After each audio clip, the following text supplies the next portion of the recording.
नमस्कार। इस वक्त की बड़ी खबर यही है कि मुख्यमंत्री हेमंत सोरेन दिल्ली चले गए हैं। दिल्ली का ये दौरा उनका निजी दौरा बताया जा रहा है। अगले 1-2 दिनों तक मुख्यमंत्री हेमंत सोरेन दिल्ली में ही रहेंगे और उसके बाद फिर रांची लौटेंगे।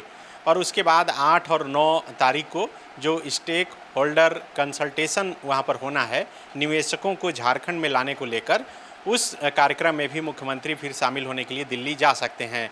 लेकिन अभी अचानक से जब मुख्यमंत्री हेमंत सोरेन दिल्ली गए हैं तो चर्चा का बाजार गर्म हो गया है। गर्म इसलिए हुआ क्योंकि आज जो सबसे बड़ी खबर निकलकर सामने आई वो खबर ये कि वित्त मंत्री राधाकृष्ण किशोर ने डीजीपी से अपनी नाराज़गी जताई है और अपनी सुरक्षा में लगी जो गाड़ियां हैं वो लौटा दी है। और उसके बाद तरह तरह की चर्चाएं हो रही थी और इसी चर्चा के बीच मुख्यमंत्री हेमंत सोरेन दिल्ली रवाना हो गए हैं। हमारे साथ जितेंद्र सर हैं, इन्हीं से जानेंगे। सर, दिल्ली चले गए मुख्यमंत्री अचानक से या पहले से कार्यक्रम तय था? नहीं, अगर पहले से कार्यक्रम तय भी था तो वो ऑफिशियल इसकी घोषणा नहीं की गई थी। और इधर देखने को मिल रहा है, पहले मतलब हम लोग मुख्यमंत्री को पहले से कवर करते रहे हैं। पहले जब मुख्यमंत्री कहीं जाया करते थे तो उनका विस्तृत कार्यक्रम पब्लिश होता था, सार्वजनिक होता था, शेड्यूल आता था। और आजकल हेमंत सोरेन जब से मुख्यमंत्री बने हैं तो उनके बाहर जाने का शेड्यूल सार्वजनिक नहीं किया जाता है। तो सार्वजनिक नहीं किया जाता है तो तरह तरह की चर्चा होने लगती है। और स्वाभाविक भी है, राज्य का सबसे बड़ा मतलब व्यक्ति अगर बाहर जा रहा है, वो निजी कार्यक्रम में हो या आधिकारिक कार्यक्रम, सरकारी कार्यक्रम हो, मान लीजिए जो केंद्र सरकार के किसी बड़े नेता से, मंत्री से, अधिकारी से मिलना हो, तो अगर इसको सार्वजनिक किया जाए तो ये इसमें कोई आपत्ति भी नहीं है। तो मुख्यमंत्री भी, हमको लगता है अब कि मुख्यमंत्री भी इस चर्चा को हवा देने में लग गए हैं। क्योंकि आप देखिए राज्यसभा का चुनाव का मतलब हुआ और परिणाम आया और मुख्यमंत्री चले गए बाहर, मुंबई गए। हम मुंबई, हाँ। तो इस तरह से मतलब वो लगातार इस तरह का बगैर सार्वजनिक अपने कार्यक्रम को किए हुए और दिल्ली, मुंबई या पूजा पाठ के लिए कभी बाहर चले जा रहे हैं। और हमको लगता है उनको भी इसमें आनंद आ रहा है कि लोग राजनीतिक चर्चा करें। लेकिन अभी जो वित्त मंत्री ने अपनी नाराज़गी जताई है, सुरक्षा लौटा दी है, गाड़ियां लौटा दी है, तो इसे क्या बहुत साधारण तरीके से देखना चाहिए कि इसके पीछे बहुत बातें दबी है? देखिए, वित्त मंत्री राधा किशोर द्वारा जो सुरक्षा गार्ड और वाहनों को लौटा दिया गया है, ये एक अलग विषय है और इस विषय मुख्यमंत्री के पूरे संज्ञान में है। डीजीपी को उन्होंने 2 माह पहले ही पत्र लिखा था राधा किशोर ने, और 2 महीना तक डीजीपी ने उनके पत्र का कोई जवाब नहीं दिया।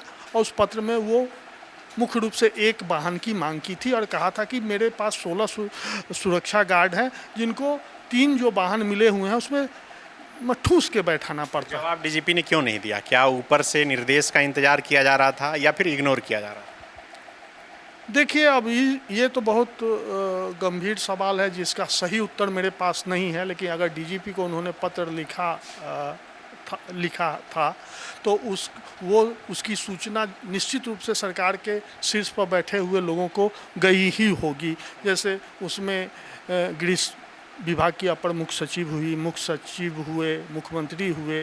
क्या कि 2 महीने का समय है और वित्त मंत्री पत्र लिख रहा है, तो उसका कोई जवाब नहीं देना। जो वाहन हम देंगे न देंगे ये तो अलग विषय था, लेकिन नीम पर करेला ये चढ़ा जो इन्होंने एक वाहन की मांग की थी और पुलिस मुख्यालय इनसे जो पहले से उपलब्ध 3 वाहन थे उसमें एक को लौटाने का निर्देश दिया। इस पर हमको व्यवहारिक रूप से लगता है कि किसी भी मंत्री को या शीर्ष पद पर बैठे हुए लोग को थोड़ा सा धक्का लगेगा चाहिए। तो चर्चा ये भी करने लगे हैं कि कहीं रघुवर दास के मंत्रिमंडल में जिस तरह सरयू राय साबित हुए, वही कहीं यहाँ राधाकृष्ण किशोर तो नहीं हो जाएंगे? विवाद तो हो रहा है, लगातार विवाद हो रहा है। और आप देखिए तो हम कल से फॉलोअप लगातार इस बात को दोहरा रहा है। कल भी कैबिनेट की बैठक में जिस तरह से अधिकतर मंत्रियों ने विरोध जताया, जो वित्त विभाग प्रस्तावों पर क्वेरी कर रहा है और लगातार क्वेरी कर रहा है, लटका रहा है, और मुख्यमंत्री भी उसमें उपस्थित थे, वित्त सचिव भी उपस्थित थे और किसी ने इसका कोई ठोस जवाब नहीं दिया। वित्त मंत्री भी चुप रहे।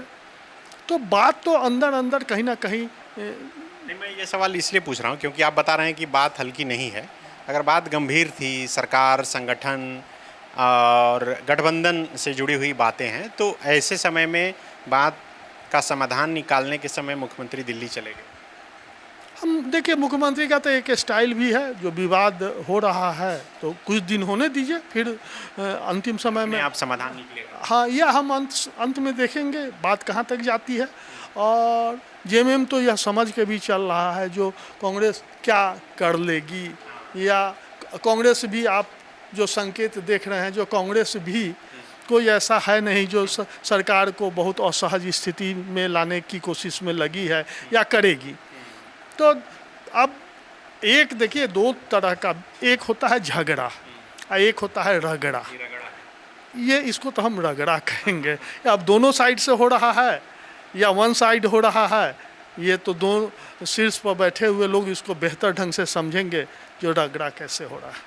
तो बिल्कुल देखिए, अभी तो खबर यही है कि मुख्यमंत्री हेमंत सोरेन दिल्ली गए हैं, और ये खबर चूँकि कोई भी मुख्यमंत्री रहें, मंत्री रहें, वो हमेशा दिल्ली आते हैं, जाते हैं। ये खबर के रूप में आपको इसलिए बता रहे हैं, आप तक इसलिए पहुंचा रहे हैं क्योंकि राज्यसभा चुनाव के बाद जिस तरह से स्थितियां, परिस्थितियां बन रही है, और वैसे में मुख्यमंत्री जब दिल्ली जाते हैं तो कई तरह की चर्चाएं हो जाती हैं, और यही वजह है कि जो सटीक जानकारी है वो आप तक पहुंचे, और इसीलिए हम लोग ये वीडियो और ये खबर आप तक पहुंचा रहे हैं कि मुख्यमंत्री निजी दौरा में दिल्ली गए हैं। 2 दिनों तक वो दिल्ली में रहेंगे और उसके बाद लौटेंगे, और उसके बाद 8 और 9 तारीख को जुलाई में जो स्टेक होल्डर्स कंसल्टेशन है उसमें फिर मुख्यमंत्री जाएंगे, और निवेशक कैसे अधिक से अधिक आएँ उसमें मुख्यमंत्री शामिल होंगे, और स्टेक होल्डर्स मतलब निवेशक यहाँ पर आएँ, वो कैसे झारखंड की तरक्की पर हाथ बटा सकते हैं, उस पर बातें होगी। फिर जाएंगे 8 और 9 को। हाँ, 8 और 9 को जाएंगे। उससे पहले एक संभावना है, हालांकि वो तय नहीं है, जो 7 तारीख को भुवनेश्वर में ईस्टर्न जोनल काउंसिल की बैठक है, तो हो सकता है जो मुख्यमंत्री उसमें भी जाएं। जो पूर्वी क्षेत्र के जो 6 राज्य हैं उसके मुख्यमंत्री और मुख्य सचिव उसमें आमंत्रित होते हैं, तो कभी कभी मुख्यमंत्री और मुख्य सचिव दोनों जाते हैं। और देखिए, मुख्यमंत्री जब भी दिल्ली जाते हैं या जिस तरह से चर्चा को हवा देते हैं, हम सच गलत पर नहीं कहेंगे। अब जैसे राजनीतिक क्षेत्रों में एक ज़बरदस्त चर्चा शुरू यह भी हो गई है, खास करके कांग्रेस खेमे में, कि के राजू जो कल आए हैं, अब के राजू वो रांची आए, वो दिल्ली भाग गए। अब कहीं दोनों आमना सामना ना हो, कोई बात आगे गए नहीं कहेंगे, चले गए हैं, सॉरी मतलब शब्दों का तो इस तरह की भी चर्चा होने लगी है राजनीतिक गलियारे में। के राजू जो कांग्रेस के प्रदेश प्रभारी हैं, वो कल ही रांची आए हैं, और रांची आने के बाद SIR को लेकर जो कांग्रेस का अलग अलग ब्लॉक में कार्यक्रम तय था, उस कार्यक्रम में वो शामिल हो रहे हैं, और अब मुख्यमंत्री दिल्ली गए हैं, और यही वजह है कि चर्चा तेज है। आप भी नज़र बनाए रखिए झारखंड की राजनीति पर कि आखिर आगे क्या होता है। आप कुछ और बोलना चाहते हैं? नहीं, बोलना ये चाह रहे हैं, देखिए, राजनीति सिर्फ रांची झारखंड की नहीं मतलब गरमा रही है या चर्चा हो रही है, तरह तरह की चर्चा गरमा नहीं रही है। गरमाना कहना तो निगेटिव सेंस में होता है, उथल पुथल के दृष्टिकोण से हो रहा है, लेकिन चर्चा हो रही है। अब केंद्र में भी जैसा कि पिछले 15 दिनों से चर्चा हो रही है, केंद्रीय मंत्रिमंडल में फेर बदल, उसका व्यापक प्रभाव झारखंड, बिहार, यूपी, पश्चिम बंगाल से लेकर सारे राज्यों में क्या प्रभाव पड़ेगा, तो लोग इससे भी तरह तरह को जोड़ दे रहे हैं। इसको भी, झारखंड की सरकार को भी उससे जोड़ के चर्चा करने में क्या हर्ज है। अगर आप स्पष्ट नहीं करेंगे कि हम कहाँ जा रहे हैं, किससे मिलने जा रहे हैं, किस उद्देश्य से जा रहे हैं, व्यक्तिगत पूजा करने जा रहे हैं या किसी विवाह समारोह में शामिल होने जा रहे हैं, जब नहीं कीजिएगा तो पब्लिक को तो यह अधिकार है चर्चा। और पॉलिटिक्स में गॉसिप तो आम सी बात है, हर एक राजनेता के एक एक स्टैंड पर, एक एक एक्टिविटी पर तरह तरह की चर्चाएं होती है, और फिलहाल मुख्यमंत्री दिल्ली गए हैं, उसको लेकर चर्चा है। शुक्रिया।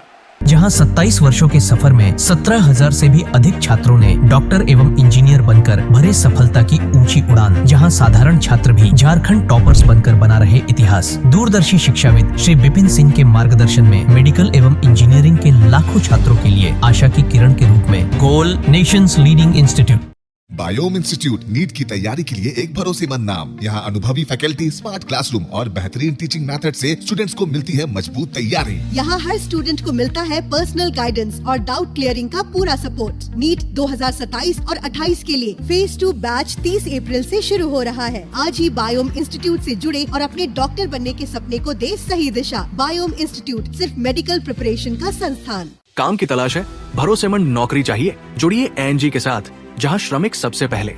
12 घंटे की ड्यूटी, हर दिन 3 समय का खाना, मुफ्त रहने की सुविधा, आपकी सुरक्षा के लिए इंश्योरेंस, ओवर टाइम का लाभ, PF सीधा क्लाइंट से, समय पर पूरा वेतन और जरूरत पड़ने पर एडवांस पे। ANG मैन पावर सॉल्यूशंस, सम्मान के साथ काम, भरोसे के साथ कमाई।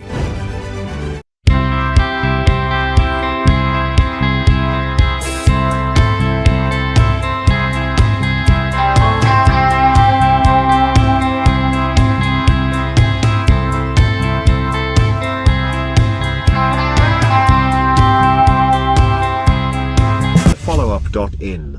Like, share, and subscribe. www.thefollowup.in